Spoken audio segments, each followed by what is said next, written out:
배수님 안녕하십니까? 안녕하십니까? 육산 대선 투표가 다음 주입니다. 그렇네요, 벌써요. 정말 어떻게 왔는지 잘 모를 정도로 빨리. 그러니까요. 많은 분들은 이 선거가 어떻게 돌아가는지, 그리고 워낙 또 예상치 못한 일들이 많았지 않습니까? 네. 비상계엄부터 네. 탄핵, 헌법재판소의 탄핵, 네. 이렇게 또 이재명 후보의 또 대법원 유죄 취지 파기환송까지 그 모든 걸 또 우리와 함께 하셨을 거예요. 이럴 때 우리 시청자분들이 구독 꾹 눌러주시고 좋아요도 많이 보내주시면 좋겠습니다. 말씀하신 대로 12월 3일에서 6월 3일까지 어떻게 가는지 잘 모르겠습니다. 그렇죠. 예. 근데 제가 설명해 주는데 어떻게 가는지 아실 거 아니에요? 아니요. 설명도 기억도 잘 나지 않습니다. 네. 근데 지금 현재 가장 큰 관심은 현재 판세겠죠. 그렇죠. 네. 더불어민주당 이재명 후보와 2위 국민의힘 김문수 후보 간의 격차가 좁혀지고 있다는 여론조사 결과가 잇따라 나왔어요. 네. 좁혀진다는 건 제가 말씀드렸죠. 왜 좁혀지냐 하면 대세론이 형성됐던 이재명 후보에 대한 포비아가 다시 또 나타났습니다. 그러니까 말 그대로 이재명 후보가 대통령이 되는 것에 대한 두려움, 또 우려, 이런 부분들이 이제 일종의 공포심이죠. 이런 게 또 다시 이제 일어났고, 또 하나는 이제 김문수 후보가 그다음 집안이 아수라장이었잖아요. 네. 국민의힘. 그렇죠. 예. 국민의힘. 예. 국민의힘 이제 한 사람 하와이 가서 있고, 예. 또 한 사람은 또 최근에 들어서 이제 예. 한동훈 전 대표는 가장 또 적극적으로 도우고 있습니다. 또 예. 안철수 의원이야 이제 정말 밤낮 가리지 않고 지금 선거 운동을 하고 있는 상황이고, 그런 가운데에서 좀 이 아수라장이 가라앉으면서 지지율이 좀 회복되는, 정당 지지율만큼 또는 그 이상으로 회복이 되는 이 현상이 이제 바짝 이제 좁혀지는 상황이 될 수밖에 없고, 이준석 후보도 토론을 거치면서 지지율이 올라가고 있거든요. 말 그대로 이제 좁혀졌는데, 많은 분들이 궁금한 건 이걸 거예요. 과연 이 좁혀진 대로 그대로 선거 결과가 나오느냐. 또 그런다고 해서 김문수 후보가 그렇다면 판을 뒤집는 건 아니거든요. 그러다 보니까 이거 좁혀졌는데 남은 기간 동안 여론조사 공표 금지도 되고, 과연 이 판이 뒤집어질 수 있느냐 없느냐, 이재명의 굳히기냐 김문수의 뒤집기냐, 이게 사실은 제일 궁금하신 거죠. 근데 사실은 이제 그런 거 분석할 때 저희들 기자들도 그렇지만 추세라는 걸 보잖아요. 그렇죠. 근데 지금 추세는 분명히 이재명 후보는 지지율이 내려와서 좀 이제 행보하면서 주춤한 상태라면, 김문수 후보는 점점 지지율을 올려가고 있는 건 분명해요. 근데 이럴 때 사람들이 많이 하는 얘기가 선거 운동 기간이 2주만 더 연장된다면, 예, 그 얘기는 늘 그렇죠. 예. 지지율이 올라오는 것이 일주일만 더 빨랐다면, 이런 얘기를 늘 하는 거예요. 그러니까 추세는 대선 본 투표일이 이제 6월 3일이니까 사전 투표가 29일이고 30일이고, 이 시점에 딱 맞추어서 딱 하고 올라오느냐, 물이 차 올라오느냐, 이게 이제 중요한 거죠, 선거는. 말씀하셨는데 이준석 개혁신당 후보는 확실히 좀 자리매김을 했다.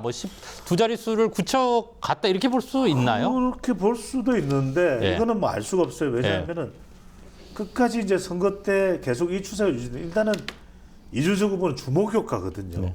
어텐션 이펙트라고 해서 말 그대로 토론할 때 보면은 그렇게 이재명 후보를 막 공격하는 데서 점수를 얻었을 거예요. 똑똑하다. 이재명 후보가 제일 앞서 있는 후보인데 꼼짝 못하게 만들어버리잖아요. 그런 이준석을 보면서 재간동이라는 표현도 있을 때고, 상당히 또 똑똑하다고 하는 분석도, 평가도 있을 때고, 이게 이제 이른바 학생, 또 20대 이제 중도 일부, 이렇게 지지율이 높아졌던 이유예요. 근데 이제 중요한 것은 이 두 자릿수가 계속 유지되느냐, 계속 단일화 이야기도 있고, 또 이렇게 되면은 보수가 무너지는 것 아니냐라고 하는 우려도 있기 때문에, 그러면 이준석 후보 쪽으로는 좀 갈펴도 사표를 방지해야 된다, 이런 심리에서 홍준표 전 대구시장은 또 이준석 편들기를 해요. 그러면서 그 표가 사표가 아니라 미래를 위한 투자라 얘기를 하는데, 그건 진짜 국민의힘이 들으면 날벼락이 날 소리겠죠. 그래서 이제 보수 진영과 또 민주당의 대결이다, 이런 걸 본다면은 이준석 후보로 갔던 표가 또 막판에는 좀 이쪽으로, 김문수 쪽으로 올 가능성도 있는 것이죠. 아마 보수 각 진영의 결집, 특히 보수 진영의 결집이 두드러진다는 말씀이신 것 같은데 김문수 후보가 지난주에 박근혜 전 대통령을 방문했습니다. 그렇죠. 그리고 화답이라도 하듯이 박 전 대통령이 내일 구미 고 박정희 대통령 생가를 찾는다고 되어 있어요. 보수 결집의 메시지가 나올 걸로 보는 시각이 우세한 것 같은데요. 그렇죠. 또 박근혜 전 대통령 그러면 뭐 대통령이 되고 난 이후에는 한풀이 끊겼지만은 선거 때마다 정말 지역마다 지나는 지역마다 선거 판세가 뒤집어진다고 해서 우리가 선거의 여왕이라는 이야기 그런 표현을 썼었죠. 썼었죠. 예. 그러니까 선거하면 정말 박근혜 전 대통령의 파괴력이 엄청나요. 그러니까 여기에는 첫 번째로는 TK를 결집하는 의미도 있을 겁니다. 일단은 TK가 자꾸 이탈하려고 하는 그 동진 전략, 이른바 보수 중도 보수 외연 확장이 이재명 후보의 전략이 좀 먹혀들면 그런 위기감에 따른 TK 결집이 있을 테고, 두 번째는 이제 보수 결집이겠죠. 보수 결집이고, 세 번째는 박근혜 전 대통령과 또 이준석 후보 사이의 인연을 또 무시 못해요. 네네. 그러니까 2011년 새누리당을 창당하면서 비대위원으로 20대였죠. 그 당시만 하더라도 이준석 후보. 그 이준석 후보가 엄마 그랬어요. 이른바 마마 리더십이죠. 이 박근혜 전 대통령이 김문수 후보가 찾아갔던 이유 중에도 이런 TK 결집, 보수 결집도 있겠지만 이준석 후보를 한번 좀 설득해 달라. 그러니까 한국장도 생각해 보십시오. 항해권에서도 보시기에 이렇게 브라브라브라 전화를 하는 거예요. 근데 이준석 후보가 뭐 전화 끊는다지만 주변 사람들 통해서 전화를 받을 거예요. 그러면 여보세요. 박근혜입니다. 그러면 이게 벌써 분위기가 달라질 수가 있어요. 그러니까 전화를 받 네네네 박근혜입니다. 완전히 뭐 엄마죠, 엄마. 그러면은 박근혜 전 대통령은 이 보수에서의 이번 선거가 워낙 또 중요하니까 네. 판세 자체가 지금 긴박한 그런 상태 아닙니까? 그러면 또 무슨 이야기를 하겠어요? 다른 얘기, 박근혜입니다. 네네. 단일합니다. 그러니까 이게 저는 막판에 그런 의미도 김문수 후보가 예방을 했다면, 물론 배석한 의원들도 있지만 구체적인 이야기는 안 나오거든요. 분명히 오프 레코드, 말을 할 수 없는 내용 중에는 박근혜 전 대통령을 통한 이준석 후보의 단일화 설득, 이 부분도 저는 충분히 포함되어 있을 것으로 봅니다. 자, 그럼 그 전화 혹은 그런 논의가 사실은 공식적으로는 김문수 후보와 박근혜 전 대통령의 만남에서는 논의한 바 없다라고 했는데 그렇죠. 뭐 공개적으로 할 수 없을 테니까요. 자, 그럼 그 연락을 받았다고 가정한다면 이준석 후보의 마음에 어느 정도 동인이 생길까요? 아니 그런데 예. 지금도 보면은 이준석 후보가 유세를 하는데 누가 이 군중이 있을 거죠. 예, 군중이 하는 얘기가 단일화합시다 이렇게 얘기를 하니까 네. 반성부터 하라고 하세요 하고 그렇게 또 대응했죠. 예. 이준석 후보가 응답을 하는 결과가 나고, 예. 이게 뭐냐면 전제 조건이 있어야 돼요. 오늘 지금 방송에서 지금 우주 최초로 제가 공개를 하는 겁니다. 예. 단일화에 성공하는 7가지 단계. 7가지나 단계. 그래서 쉬운 게 아니에요. 예. 아니 단일화 쉬운 줄 아세요? 예, 알겠습니다. 말씀해 주십시오. 생각하지 마세요. 알겠습니다. 배추도사 섭외도 이거 간단한 걸로 생각하시면 안 돼요. 알겠습니다. 자, 간단하게 생각하시는 것 같아요. 첫 번째는 뭐냐? 예. 진심 어린 사과가 있어야 돼요. 어. 권성동 원내대표가 그때 쌍따봉 따봉 바꿔서 이게 이준석 당시의 대표를 축출하려고 했다. 이른바 친윤 아닙니까? 윤석열 전 대통령 사이의 이 앙금 풀어지지 않았잖아요. 그러니까 이걸 풀어줘야 돼요. 1번 권성동 원내대표의 진정 어린 사과. 예. 아니 생각해보세요. 잠깐 해보세요. 예. 그러면 만나서 예. 이 대표 예. 미안해요. 예. 네 사과합니다. 예. 이러면 눈물 남짝 흘려줘요. 그러면 그게 마음이 전달되는 거죠. 그러고서 내가 이게 대통령 선거가 끝나고 나면 나는 사퇴하겠다. 이 모든 보직에서 원내대표 사퇴하겠다. 두 번째는 뭐냐면 친윤의 이선 후퇴. 네. 친윤들이 이선 후퇴를 해줘야 돼요. 그래야 지금 이 사람이 합당하라는 명분이 생길 거 아니에요. 네. 세 번째는 뭐겠어요? 세 번째는 총리 보장. 네. 아니 실제로 김용태 비대위원장이나 김재섭 의원 같은 사람도 줄 수 있는 걸 다 주라고 이야기하잖아요. 이런 얘기는 좀 흘러나오고 있고 민주당에서도 문제 아니, 삼고 좀 있다. 들어봐요. 예. 정확하게 듣지. 예, 알겠습니다. 지금 방자하다. 예, 지금 40대 총리. 예, 그다음에 네 번째가 뭐냐? 이런 건 세 번째 같은 거 들어보. 네 번째는 안 들어봤어. 한덕수 전 총리에 대해서는 한미 통상 교섭 단장. 예. 이게 돼야 돼요. 그러니까 이런 정지 작업들이 돼야 된단 말이에요.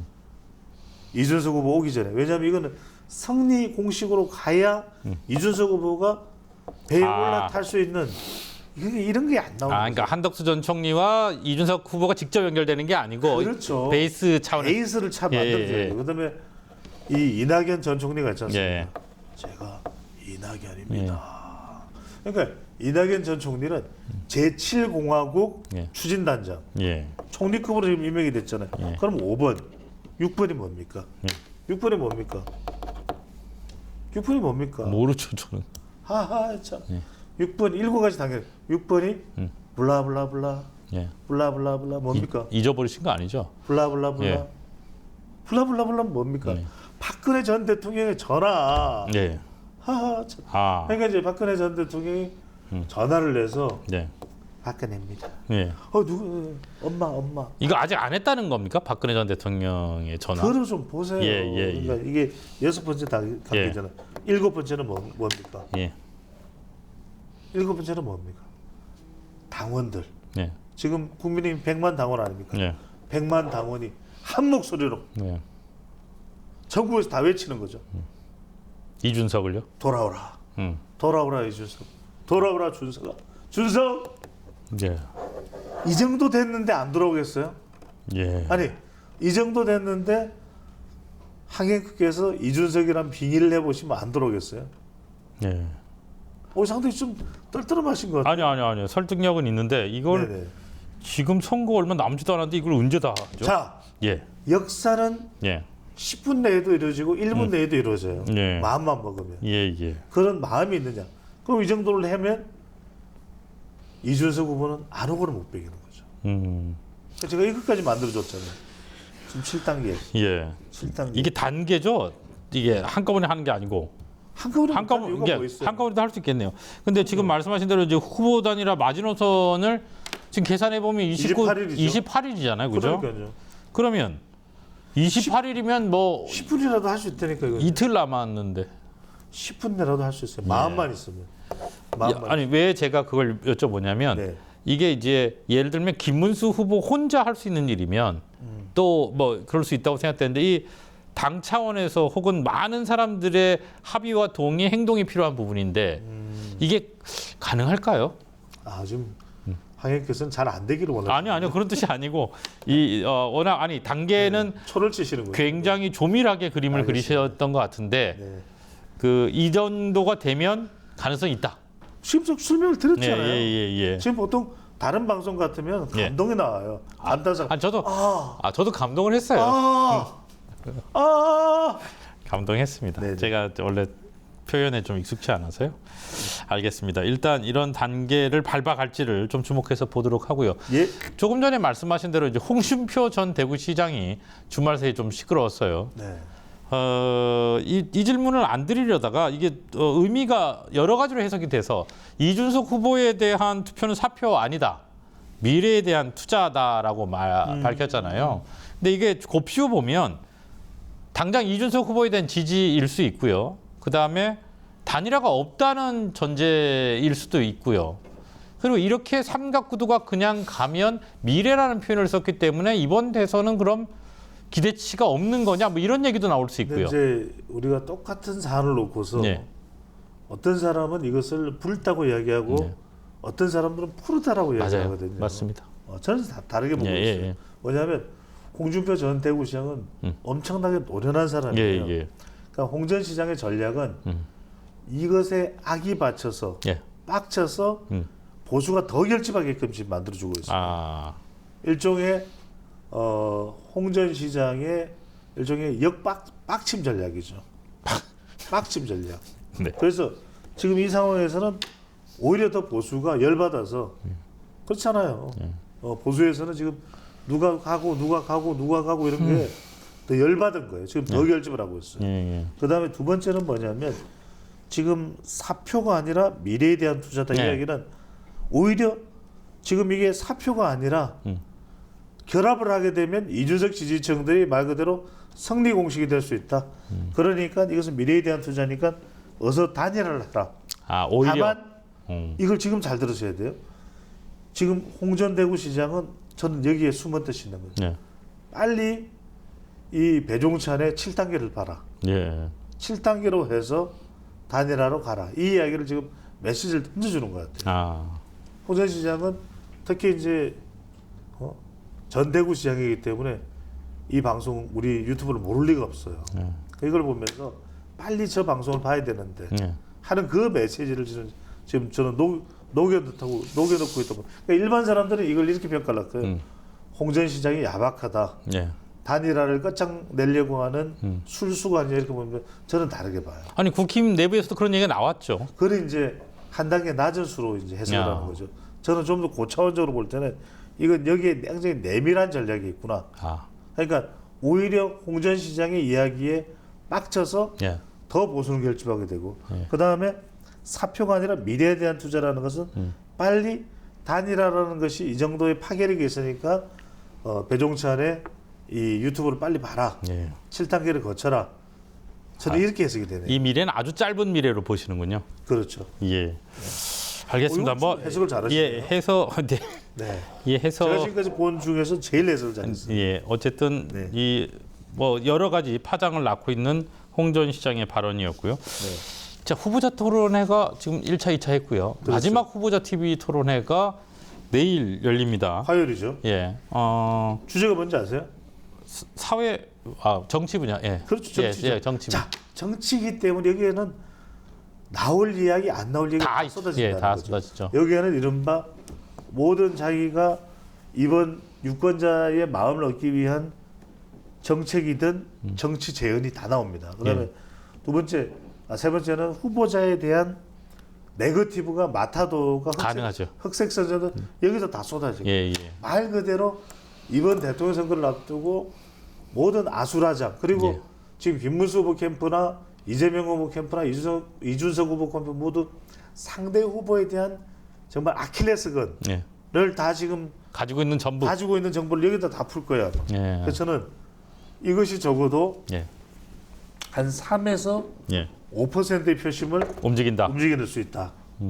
그렇다면 여기에다가 이제 이건 뭐 이재명 후보도 움직일 수 있는 예, 서로가 그런 거죠. 표심입니다. 예, 근데 여기 이제 보수 쪽에서는 단일화가 필요하겠죠. 예. 여기에다가 이제 토론에다가 단일화까지 합쳐지면은 예.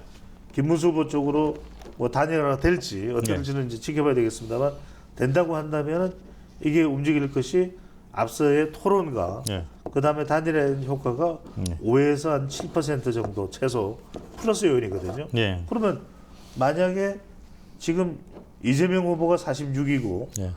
자 김문수 후보가 41이라면 예. 5에서 7%면 같아지거나 앞설 수도 있는 예. 말 그대로 마지막 남아있는 판을 바꿀 수 있는 그러니까 이재명 후보의 굳히기냐 아니면 김문수 후보의 뒤집기냐에서 바꿀 수 있는 판을 바꿀 수 있는 마지막 남은 변수는 단일하다 이렇게 봐야 되겠죠. 이게 시점별로 보면 다단계가 됩니다. 그렇죠? 내일 후보자 토론회 마지막 토론회가 예. 있고 그 다음 날이 이제 그 다음 날이 사전 투표가 시작되고 그렇죠. 그 사이에 목요일, 금요일. 예. 그 사이가 단일화가 할 수 있는 마지노선이고. 그렇죠. 28일까지죠. 예, 예. 그러니까 사전 투표가 들어가기 전까지. 예. 그러니까 더 정확히 말씀드리면 아주 디테일한 것은 29일부터 6시부터 사전 투표예요. 그러니까 심지어는 29일 새벽 5시 59분까지만 예. 단일화가 되면 돼요. 지금 되게 아주 이 대목에서 절묘한 게 뭐냐면 토론회가 끝나고 28일부터는 이른바 깜깜이 기간, 여론조사 공표 금지 기간이지 않습니까? 그렇죠. 그럼 유권자들은 답답한 상황에서 변수가 일어났다면 그 변수를 보고 깜깜이가 되는 거죠. 그리고 가장 크게 예. 영향을 미칠 수밖에 없죠. 또 유권자들은 우왕좌왕 좌왕우왕 할 수밖에 없는 시기이기 때문에 네. 만약에 있다면 있을지 없을지 모르겠습니다만 국민의힘은 간절한 상황인데 예. 이 단일화가 남아있는 대선의 최대 변수다라고 예. 해야죠. 그리고 이제 열릴 것 같지 않은 이준석의 단일한 문의 몰라요. 예. 왜냐하면 이건 또 어떤 제안을 받느냐에 따라 여기서 중요한 응답을 이제 분석해 볼 수 있는 가치가 있는 응답이 단일화하세요라는 그 군중 유세장에서 군중의 요구에 대해서 안 한다라고 이야기하지 아니라 제가 말했던 7단계 전제 조건의 7단계의 단일화 중에서 첫 번째, 두 번째를 이야기한 거예요. 반성해라. 반성해라. 그래서 이 이야기는 뭐냐면 지금 이준석 후보 자체조차도 이 배종찬 배추도사의 7단계가 되면 자기도 내가 거부할 수 없는 거 아니냐는 메시지를 던져주는 거죠. 그 사실 그 대목이 조금 묘하긴 해요. 아니 안 할 겁니다 이렇게 하지 않았어요. 그러니까요. 예. 그러니까 우리가 이런 걸 집어내잖아요. 예. 그러니까 반성이나 이런 이야기를 할 필요가 없는 거예요. 예. 단일합시다 그러면은 오히려 대꾸를 안 해도 돼요. 그리고 제가 아까 홍준표 전 대구시장을 분석했잖아요. 예. 오히려 고단수들은 어떻게 이야기하냐면 안 할 사람들은 예 할게요 역으로. 이러고 안 해버리는 거예요. 예. 보통은요 예. 능글능글한 사람들은 다 할 것처럼 이야기해요. 기억나시잖아요. 예. 87년도에 대선했을 때, 직선제 개헌이 있었고 대선이 있었을 때 마치 김영삼, 김대중 단일화하는 것처럼 그때 비치기도 했단 말이에요. 네. 기억나실 거예요. 이제 단일화해야 된다. 그래야지 승리한다 그러면서 근데 결국 단일화해요? 안 하잖아. 안 했죠. 예. 근데 오히려 두 사람은 계속 단일화를 할 것처럼 이야기했단 말이에요. 예. 할 것처럼 이야기하면 안 하는 거예요. 절대로 안 한다 그러면 그건 하는 거예요. 우리 연예인들 알잖아요. 예. 우리 너무 행복하게 잘 살고 있으면 그거 안 좋은 거야. 예. 아니 뭐 일반화하기는 예 그렇고요. 근데 오늘 확실히 많이 내시네요. 예. 오늘 그 아까 감탄을 안 한다고 하셨는데 감탄이 됩니다. 이 해안이 날카롭다고 생각이 들고요. 아니 그러니까 일반적인 분석을 할 거면 네. 우리 시청자분들이 네. 배추도다 나와서 누구나 다 하는 분석을 할 거는 보시겠어요. 가뜩이나 다른 유튜브 보는 것도 정신이 없어요. 딱 우리 것만 보시는 이유. 네. 왜냐하면 차원이 다른 분석을 하고 있기 때문에. 지금 근데 통상 깜깜이에 딱 들어가는데 이런 변수가 만약 말씀하신 대로 28일 단일화까지 이루어지고 바로 깜깜이가 이제 들어가 있는 상태잖아요, 벌써. 아니 근데 이것도 예. 제가 좀 지적 아닌 지적을 드릴게요. 이게 깜깜이 그러면 안 돼요. 이게 왜냐면 표현이 잘못됐습니까? 우리 장애인들에 대한 그런 굉장히 폄하가 됐을 때 사과드리겠습니다. 예. 공표 금지 기간. 예. 우리가 뭐 가령 술을 마시면서도 안전뱅이 술이다. 예. 그런 눈먼 표현들. 돌이다. 그런 표현 안 쓰는 게 좋아요. 예. 자, 이런 것까지 제가 또 유익하게. 그러니까 초등학생들이 봐도 좋은 방송이에요. 네. 몇몇 좀 섬찟한 그런 표현을 좀 마음 깊이 자체 새기고 편집을 해서 적저 사과드리고요. 이 표현. 그래서 이게 뭐냐면 예. 이 공표 금지 기간 중에는 알 수가 없습니다. 판사는. 그래서 뭐 여러 가지 이야기들 많아요. 다른 국가들처럼 아예 공표 금지 기간을 두지 말자. 근데 우리는 사전 투표 때문에 안 됩니다. 왜냐면 공표를 해버리게 되면은 예. 사전 투표가 끝났는데 그 다음 날 누가 앞서고 있다 그러면 어떻게 되겠어요? 이 사안 자체가.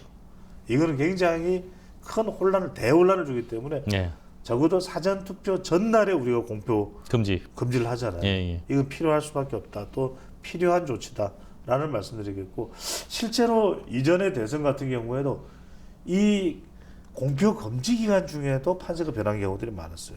뒤집어질 수도 있어요. 얼마든지 우리가 어떤 특정 선거 사례를 말고도 근데 지금으로서는 어떤 변수가 좀 전체 판세를 바꿀 수 있는 그런 변수가 없다 그러면은 이건 또 난망한 상태로 그냥 쭉 그대로 이어질 수밖에 없거든요.